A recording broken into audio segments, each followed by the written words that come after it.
Nouvelle aventure sur le trio Django avec Guillaume McNean à la guitare et Valentin Secaldi, le célèbre frangin au violoncelle, et évidemment Théo au violon. Donc là, il va partir de morceaux de Django, mais il va un petit peu les chambouler, les réinventer. Et c'est ça le jazz, enfin improviser dessus.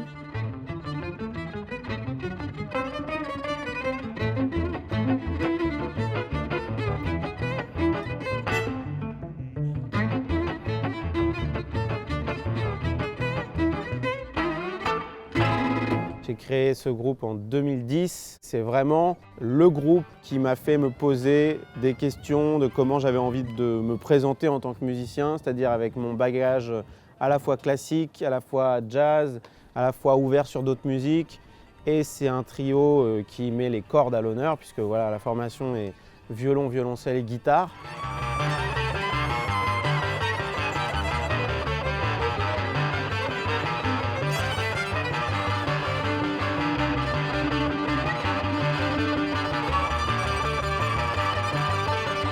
On a beaucoup cherché de comment faire interagir les rôles au sein de la musique. Pour moi, on peut tous avoir le rôle de basse, le rôle de mélodie, le rôle du rythmique. Mais il suffit de faire changer un peu voilà, les instrumentations et on s'est beaucoup amusé à faire ça. On a d'ailleurs créé ce trio Django à Coutances. La première a été à Coutances au théâtre et je me souviens, c'était un souvenir extraordinaire de l'accueil vraiment qu'il y avait eu du public et du public coutançais sur cette date.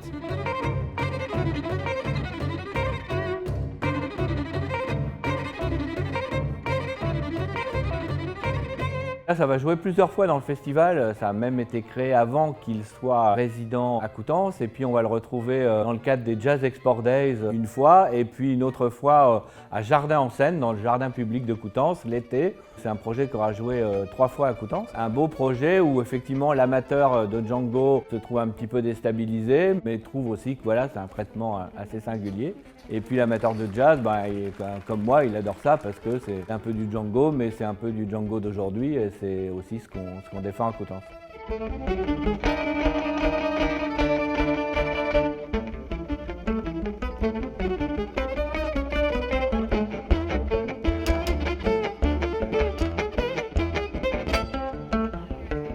C'est vrai qu'on a quasiment fait la dernière date du programme Django dans les jardins l'été dernier. Ça faisait chaud au cœur de revenir après toutes ces tournées parce qu'on a beaucoup joué avec Django. C'était émouvant de revenir présenter cette musique qui avait vécu toutes ces aventures et qui avait voyagé dans toutes ces salles avant de revenir à Coutances.